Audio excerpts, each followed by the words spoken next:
This is the world with which we must contend. A machine that turns children into living dead. A society founded on the television, but this is the end.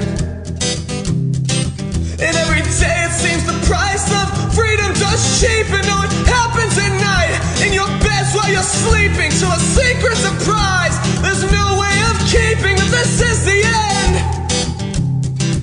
So like soldiers under bleeding banners, we'll fight for the truths we hold evident, the things that we know are right. Cause if we all crawl, then